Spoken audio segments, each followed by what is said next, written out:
दोस्तों तकरीबन 45 साल की एक महिला अपने एक बेटा के साथ दवा लाने के लिए गई थी। लेकिन उस दिन दोस्तों उस महिला के साथ जो होने वाला था शायद उस माँ ने कभी कल्पना ही नहीं की थी कि उसका ही बेटा कभी उसके साथ इस तरीके की घटना का अंजाम भी दे सकता है। दरअसल दोस्तों 28 जुलाई 2025 की रात वो जो महिला होती है उसका खून से लथपथ अर्धनग्न अवस्था में एक पुल पर लाश मिलती है। और पुलिस वाले दोस्तों जब इस पूरे मामला का छानबीन करते हैं तो पता चलता है कि ऐसा किसी और ने नहीं बल्कि खुद उसका उस बेटा ने ही किया था जो अपने उस माँ को दवा दिलाने के लिए साथ लेकर गया था। लेकिन सवाल है दोस्तों कि आखिर उस रात हुआ क्या था, इस सब के पीछे वजह क्या थी और उसका अपना ही बेटा इस तरह की घटना का अंजाम क्यों दिया था। आज की इस कहानी के माध्यम से हम वही जानने का प्रयास करेंगे। नमस्कार, प्रणाम, मैं सर्वेश राज। आज की इस घटना की कहानी शुरू करूं इससे पहले आपसे एक छोटी सी गुजारिश है, आप प्लीज़ वीडियो को लाइक कर दीजिए, चैनल को सब्सक्राइब कर लीजिए और यदि आप फेसबुक पर देख रहे हैं तो प्लीज़ मेरे इस पेज को फॉलो कर लीजिए ताकि मेरा हौसला बढ़ता रहे। तो दोस्तों आज आपको जिस घटना की कहानी सुनाने जा रहा हूँ दरअसल ये घटना है उत्तर प्रदेश का एक जिला है इटावा और इसी जिला का एक थाना लगता है बलरई। इसी बलरई थाना क्षेत्र का ही गांव फकीरे की मरैया के पास जमुना नदी पर स्थित एक पुल है खंडिया। और इसी पुल पर दोस्तों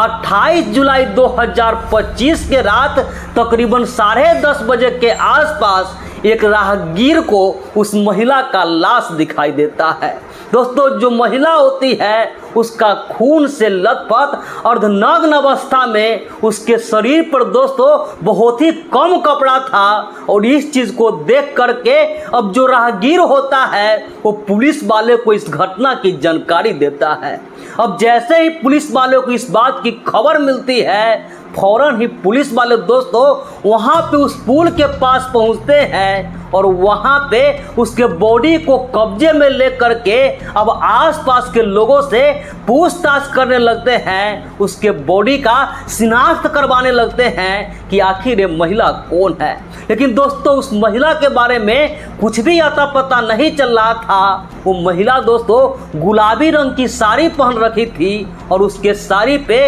व्हाइट कलर का फूल था और सुनहरे रंग का वो चूड़ी पहन रखी थी। अब पुलिस वाले दोस्तों पता लगाने का कोशिश करते हैं लेकिन उस महिला के बारे में जब कोई अता पता नहीं चलता है तो पुलिस वाले उसके बॉडी को मरचूड़ी में रखवा देते हैं ताकि उस महिला का जब किसी ने पहचान कर लेगा इसके बाद उसके शव को पोस्टमार्टम करवाई जाएगी। अब इसी तरीके से दोस्तों आसपास के थाना में भी पता लगाने का कोशिश करते हैं कि कहीं किसी का गुमशुदगी का रिपोर्ट दर्ज हो तो उससे इस महिला के बारे में पता चल सके। उस महिला का फोटो दोस्तों सोशल मीडिया पर भी अपलोड की जाती है ताकि इससे पता चल सके कि आखिर ये महिला कौन है। और वही फोटो देखकर दोस्तों इस घटना के तकरीबन 36 घंटा के बाद एक व्यक्ति होता है जिसका नाम होता है रामनिवास शर्मा, वो उस थाने में पहुंचता है और पुलिस वाले को कहता है कि साहब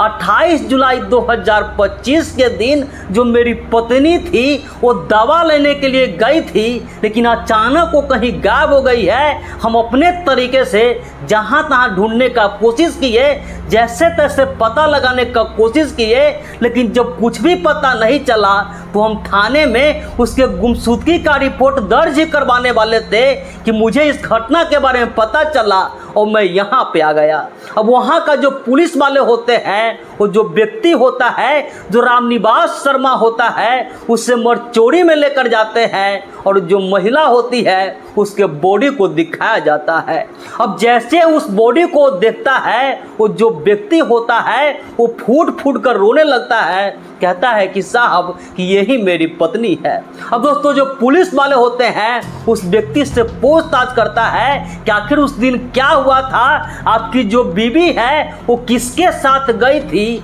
कहाँ पे गई थी, तो उसका जो पति होता है, जो रामनिवास शर्मा होता है, वो पुलिस वाले को कहता है कि जो मेरी पत्नी थी उसका तबीयत कुछ ठीक नहीं चल रहा था और वो दवा लेने के लिए वहीं जैतपुर के इलाका में वो जो थाना है बलरई उसी तरफ गई हुई थी। लेकिन इसके बाद क्या हुआ मुझे इसके बारे में कुछ भी नहीं पता है। अब पुलिस वाले दोस्तों, अब जो उसका पति होता है, जो रामनिवास शर्मा होता है, उसी के तहरीर पर अज्ञात लोगों के खिलाफ इस कत्ल का मुकदमा दर्ज करते हैं और पुलिस वाले इस पूरे मामला का अब अच्छे तरीके से छानबीन करने लगते हैं। अब पुलिस वाले दोस्तों सर्विलांस टीम का भी मदद लेते हैं और साथ ही साथ उस आसपास के इलाके का जो सीसीटीवी कैमरा होता है उस कैमरा वगैरह का खंगालते हैं। तो उससे दोस्तों पता चलता है कि एक व्यक्ति था जिसकी उम्र तकरीबन 29 साल के आसपास थी और उसी व्यक्ति के साथ होंडा शाइन गाड़ी पे बैठकर वो महिला कहीं जा रही थी। अब जैसे ही चीज़ को पुलिस वाले देखते हैं, अब पुलिस वाले दोस्तों उस व्यक्ति के बारे में पता लगाने का कोशिश करते हैं, तो पता चलता है कि जो व्यक्ति था उस कैमरा में दिखाई दिया था वो कोई और नहीं बल्कि वही जो महिला थी जिसका नाम था यशोदा देवी, जिस महिला का कत्ल हुआ था उसी महिला का बेटा था और उसका नाम था दोस्तों कौशल। अब पुलिस वाले दोस्तों उसका जो बेटा होता है, वो जो कौशल होता है, उसे उठाकर थाने लेकर आते हैं और जब उससे पूछताछ करते हैं, वो सीसीटीवी का वीडियो दिखाते हैं। तो अब दोस्तों जो कौशल होता है वो पुलिस वाले के सामने टूट जाता है और इस पूरे घटना का खुलासा हो जाता है। दरअसल दोस्तों वो जो महिला होती है वो आगरा जिला का एक थाना है जैतपुर और उसी थाना का गांव है खुड़ियापुरा, उसी गांव का रहने वाली होती है। उसका जो बेटा होता है, वो जो कौशल होता है, वो पुलिस वाले को कहता है कि आज से तकरीबन 8 साल पहले जो मेरी माँ थी वो मेरे पिता संजय शर्मा को छोड़ करके मेरे ही गांव का रहने वाला जो रामनिवास शर्मा था उससे वो शादी कर ली थी और इसके बाद हमें पूरे गांव में थू थू हो गया था। पूरे गांव हम पे भद्दे भद्दे कमेंट करता था, हमारी पूरे तरीके से बदनामी हो चुकी थी। और उसके 1 महीने बाद ही जो मेरा पिता था, जो संजय शर्मा था, उसकी मौत हो गई थी। तब से हम बदले की आग में जल रहे थे और इसी वजह से मेरा और मेरा जो छोटा भाई है उसकी शादी भी नहीं हो रही थी और इसीलिए हमने अपने माँ से बदला लेने का, इसका कत्ल करने का प्लान बनाए और फिर प्लान के मुताबिक 28 जुलाई 2025 के दिन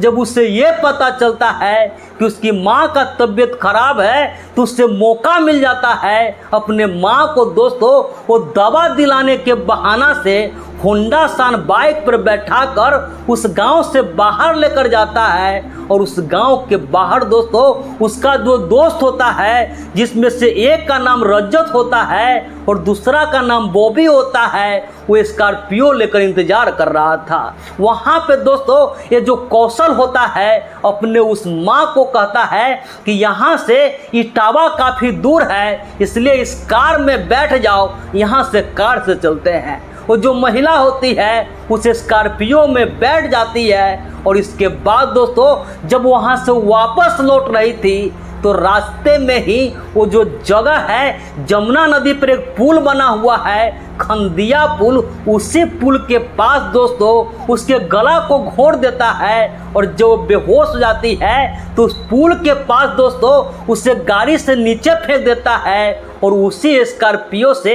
आगे पीछे करके उसके बॉडी को अच्छे तरीके से कुचल देता है और उस महिला का जो फ़ोन होता है उसे भी जला देता है ताकि इसमें कोई सबूत नहीं बचे, वो पकड़ी नहीं जाए। लेकिन पुलिस वाले दोस्तों जब इस पूरे मामला का छानबीन करते हैं तो सारी सच्चाई सामने आ जाता है और उसका जो बेटा होता है, जो कौशल होता है, उसके साथ साथ उसका जो दोनों दोस्त होता है रजत और बॉबी, उस दोनों को भी गिरफ्तार करते हैं और उस सभी पे इससे संबंधित धाराओं के अंतर्गत मुकदमा दर्ज कर उसे सलाखों के पीछे भेज देते हैं। लेकिन दोस्तों उस महिला ने जिस तरह की गलती की थी, इसके वजह से उसकी जान तो गई ही गई, साथ ही साथ जो उसका बेटा था, जो कौशल था और उसका दोस्त था, वो सभी सलाखों के पीछे चले गए। अब कानून तय करेगी कि उस सबको इसमें कौन सी सज़ा मिलना चाहिए। लेकिन दोस्तों इस पूरे घटना पर आपकी क्या राय है, आप क्या कहना चाहेंगे, कमेंट करके ज़रूर बताइएगा। तो इस पूरे घटनाक्रम सुनाने का उद्देश्य किसी के भी भावनाओं को आहत करना नहीं था, किसी का भी दिल दुखाना नहीं था, बस समाज में हो रही इसी घटनाओं से केवल आपको जागरूक करना था, सतर्क करना था। तो मिलते हैं ऐसी किसी नेक्स्ट वीडियो में, जब तक के लिए जय हिंद, वंदे मातरम।